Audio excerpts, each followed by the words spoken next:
Right here on your favorite radio station. Let us take you home in grand style on the Drive Time Show, 4 p.m. to 9 p.m. weekdays. It's the perfect antidote to traffic. Certified by the doctors at the beat. Hey! Oh, gosh.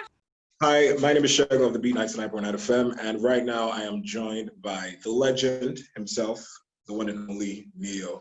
How are you doing, my brother? I'm good, sir. How are you? I'm good. Out here just trying to make sense of the current situation in the world. It's really hard to deal with. So I'm going to start off with asking you, what's the average day like for you since COVID began? Average day for me as of late. I'm spending a lot of time. I mean, of course, I'm at home. I'm quarantining, with the family, with my wife, with my kids. So, every day is just basically hanging out with the kids and the wife. Of course, my business can't completely stop, so I'm doing a whole lot of Zoom interviews. Very similar to this one, doing a lot of that. But I'm not moving, man.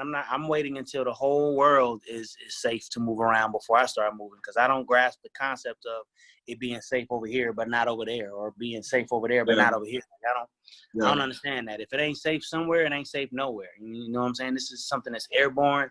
It can get in wherever you at. So I'm chilling. I'm doing the least amount of moving humanly possible until I know that everything is 100% safe.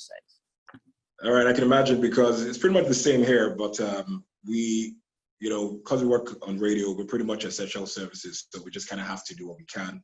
But to the best of our ability, and as far as we know, with the information we have, we're trying to be as safe as we can with wiping down surfaces, distance keeping, etc. All right, let's get into what you're into recently. You put out a song with Jeremiah called "You to Love." Jeremiah personally is one of my favorite guys. So what was that like working with Jeremiah? Well, we share that. We have that in common, because he's one of my personal favorites too. This is our first time ever working together. A friend of mine, another producer friend of mine, is actually responsible for helping pull us together. We were having a conversation about people I wanted to work with that I never had. Jeremiah's name popped up. We called him that night. He pulled up on us that same night. We got in and we knocked it out. The You to Love record, pretty self-explanatory record. It has them cool samples in there, so it's a little bit of the old mixed with a little bit of the new. But I think the main focus of the record is just finding that special one and just vibing out with them. You know what I mean? I feel like we're in this whole quarantine culture right now. I think that this song has more meaning now than ever. Considering the fact that it's a lot of people that are rediscovering their relationships through just having to be quarantined together, or some people are discovering that maybe their relationship ain't as strong as they thought it was behind the quarantine. But this song is about it happened. But this song is about finding that special one and just vibing out with them. It's all about that one special person. Yeah. And to be honest, on a personal note, also, I think this is a general feeling amongst most music lovers. R&B has kind of taken the backseat for a few years. It's not been the genre it used to be. And some R&B guys are kind of leaning towards the pop genre and, trying to do things that way. So as someone that's been doing this for quite a while, you have about 7 albums, and you've been writing songs, etc. How do you feel about where R&B's at the moment? I don't think R&B is in a bad place. I think it's in a state of evolution. You know what I mean? I feel like it's in a cocoon right now, and it's about to become something beautiful. And I think in order for that to happen, we have to kind of embrace the evolution. It's like, all right, a lot of R&B cats are either leaning more towards hip hop or leaning more towards pop. Nobody's kind of keeping it in this traditional R&B space. But then again, I don't think that the quote unquote traditional R&B space is supposed to stay that way. You know what I mean? Whenever something stops growing and evolving, it eventually just dies, and I don't see R&B dying anytime soon, but I do see it changing and moving with the times. As the time changes, the sound is going to change a little bit, the look is going to change a little bit, and all of that. And you kind of have to accept that and embrace it for what it is. So me, I've been here for damn near 20 years at this point. I've been here long enough to watch, been here long enough to witness sound change and the look change and the whole nine. I have my own personality, I have my own identity, and I'm never going to try to lock so heavily into a trend that I lose myself. Now, with that being said, I will pay attention to the trend. I will acknowledge the fact that, okay, this is how things are done now, but you can't get so caught up in that you lose you, So that's kind of the line I've been towing as of late, trying to figure out what that means exactly. How much of me versus how much of what's happening in the sound right now. All right. I just want to touch on, obviously, a few things happening in the States.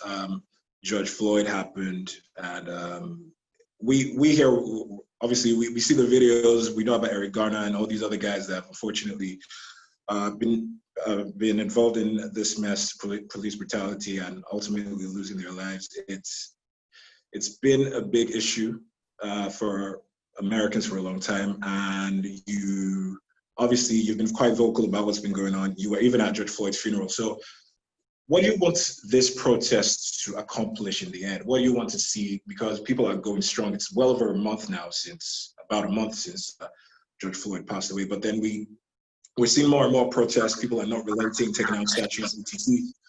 In the end, what's the ultimate goal? What do you want to see come out from all of this happening right now? I want to, and I'm going to be very, very honest right now. I don't think that racial equality is going to happen in my lifetime. I don't think that I'm going to be here to witness it, and that I'm honestly not saddened by that, because I do feel like in my kids' lifetime that we may see the kind of racial equality and justice for everybody that America preaches about so greatly. I think that eventually we'll get there.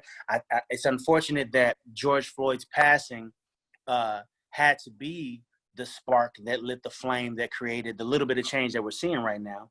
But that's the truth of the matter. That's what happened. As you said, with Eric Garner and Ahmaud Arbery and Breonna Taylor, and I could go on and on and on.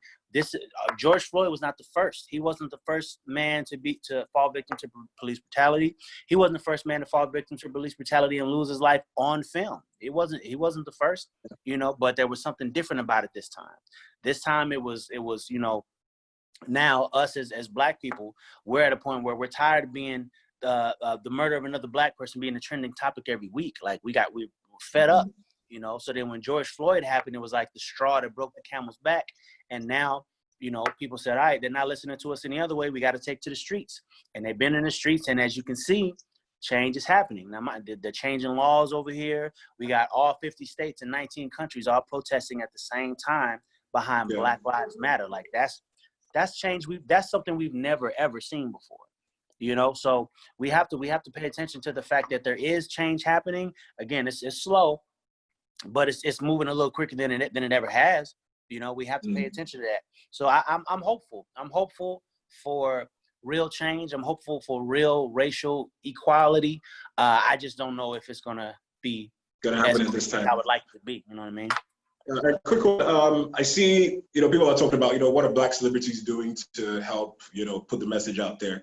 And the NBA is coming to the discussion. People talking about, Kyrie obviously being very vocal about, players not going to play at Orlando in the bubble so that they don't take away the attention from what's really going on right now. And it's kind of divided, attention even amongst Black people. People are saying, they could use that platform to push the message. Some are saying maybe players shouldn't go back and just pretty much shut up and dribble.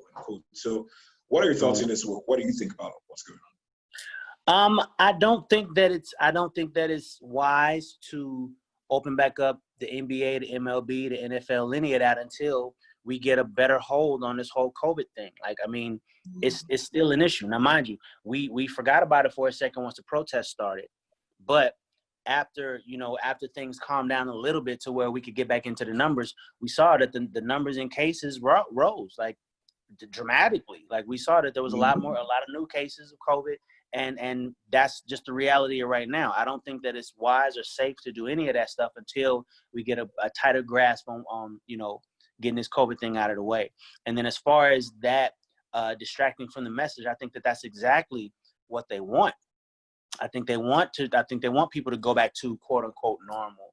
But that then raises the question, well, what the hell is normal? Because if you're talking about what it was before this, we definitely can't go back to that, because that's been the problem for the last 500 years. Like, no, we can't go back to normal. We can't go back to our regularly scheduled program until we get this right, until we get this understood. Mind you, it's not like the police brutality has stopped.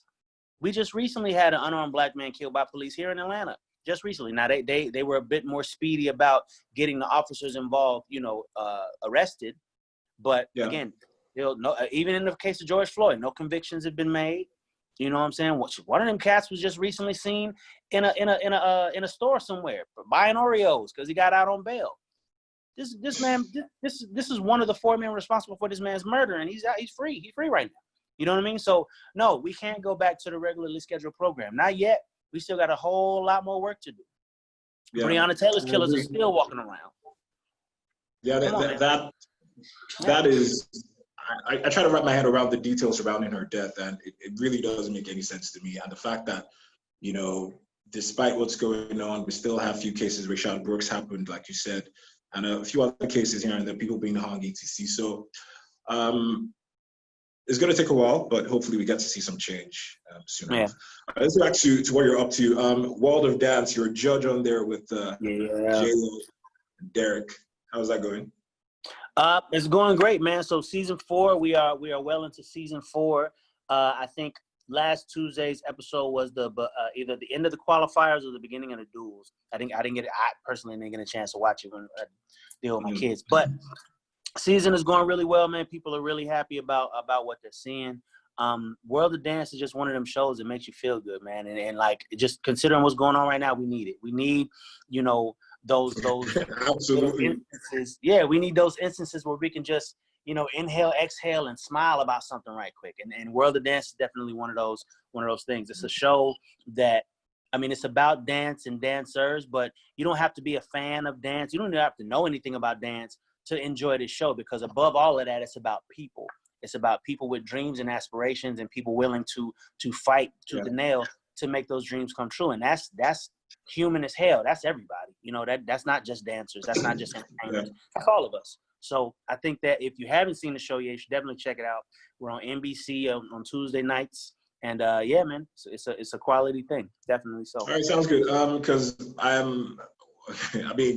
people could absolutely use any piece of solid entertainment right now, like you said. And I think what's better than having a dance competition? Get to see some guys really do stuff, and obviously have some of the legends as judges. It's quite good. You put the song out now, so I'm guessing there's a project on the way. Anything to look forward to? Definitely working on a new album. Been working on it for the last year and a half. I've been working on it. Just again, really trying to search my soul and my mind to see what it is I want to say, and then just paying attention to the climate and what's going on in the music industry right now to see where I fit and what's happening. Again, sound change, the players have changed, whole nine. But yeah, the album's coming soon. I haven't finished it yet because I feel like God needed for what has happened to happen so that I could write a song about it. I feel like that's what's needed to end this album, because I'm basically done. I'm like 3/4 of the way finished. I need maybe 2 more records, and one of those records is going to be a song just about our current climate, from Black Lives Matter to COVID-19 on down. We just just a recap and a review of what's going on, from my point of view. Yeah, so that's coming soon. And then once that's done, album be done. I'll probably put it out sometime around September. You know what I'm saying? Like, just a little gift for people right before then. And then, we're going to keep pushing. I don't know when the world is going to open up to where I can start moving around doing tours and all of that yet, but I'm anxiously. There's so much uncertainty on everything, like you can't really put a time on anything. You never really know what's going to happen. You can't. But so listen, so every Sunday, as of late, I've been getting on my live. I didn't do it last Sunday because it was Father's Day, but every Sunday I've been getting on my live on Instagram and, just doing little mini concerts there. I'll sing a few of my older records. And then at the end of every show, I play one new record from the album. If we have a guest that wants to call in, have somebody call in, maybe they sing a song, talk about what they're doing. Just a way to lock back in with my fans, you know what I mean? Because I really got to a place where I started really missing performing. I started really missing being able to record. And I had to do something about it, man. So yeah, check me on my IG Live every Sunday. yeah, if you're missing some Neyo and some Neyo music, that's where to find me. It has been a while. It has been a while. I think 2018 was the last album, or you put out something for Christmas last year, I think, as well. Yeah. I put out a little Christmas project. You know, it was like, but it did fairly well. People dug it. But yeah, before that, it was the Good Man album, which was the year prior. Mm-hmm. Right, sounds good. We're looking forward to your projects and everything you have to do. Quick one, you have a Nigerian name. Just want to throw that in there. Chimere. Yeah. So that's quite interesting. So this kind of brings me to my next question. What are your thoughts on how far African music has gone? You know, the Afro beats genre, which is, you know, oh man, we have some doing amazing things here in Africa and also across the world. What are your thoughts on where African music is right now? Bro, I'm a huge fan of Afro beats.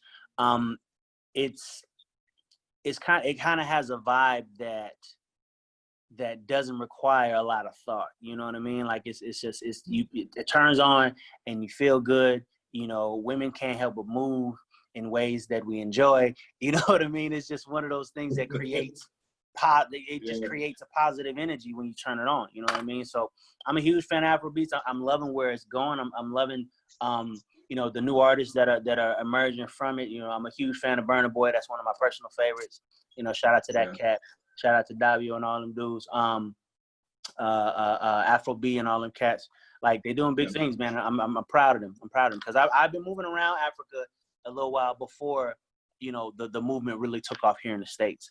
So you hear it over there, and you see the smiles on people's faces, and you see the energy, and it's like, it's contagious. You know what I mean? But then you get back to the States, and it's nothing like it. So when it finally came over, I was like, yes, okay, good. Now we have another version of feel good music to enjoy. So I was happy. Yeah. Look, I mean, we're proud of our artists and how far they've gone, and also just Black people generally doing great things across the world. We're proud of everyone doing well across the world, even though we're raised in the States, etc. We're just proud, and it's good to have you back making music. We could use a little R&B, like you said. Someone just came back relaxing. Get back there. I want to say a big thank you for doing this with me. It's, you know, it's crazy times, and hopefully you're keeping safe still, and keep getting the word out there as regards, you know, Black Lives Matter. We need to do what we can, those of us that have the platform. And anything you want to say to your fans before we wrap things up? To my fans there, to my fans everywhere, man, I just want to say, make sure that you're doing your part to stay safe. You know what I'm saying? But beyond anything else, take care of you, take care of yours, meaning your family.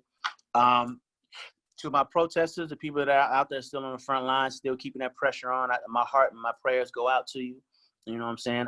Please continue. Please do not stop, because what you're doing is making change. Okay, I know it's light and I know it's slow, but it's happening, and it's happening because of what y'all are doing. So I salute y'all, and I just want to say, keep going. By all means, keep going.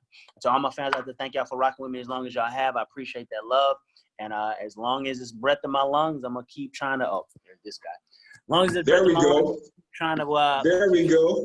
Quality entertainment. This is SJ. Say hi. Hey. Yeah. This is what my day life, consisted of. This right here. Mm-hmm. Homeschooling. How's homeschooling been? Because I'm hearing it's a nightmare for most parents. You know what? It makes you appreciate teachers. It really does. It makes you go to teachers and go, you know what? Thank you. Thank you for what it is you do, for what it is you go through, because it's not easy. It is really not. It's not. Yeah, man. Hey, look, shout out to you. Thanks for doing this with us again, and hopefully we look forward to the music. Gonna keep fingers crossed for September. Hopefully we get the project, and also tune in on Sunday. Hopefully we get some exclusives as well. Appreciate you, brother. Appreciate the love. Can we really have fun? Daddy,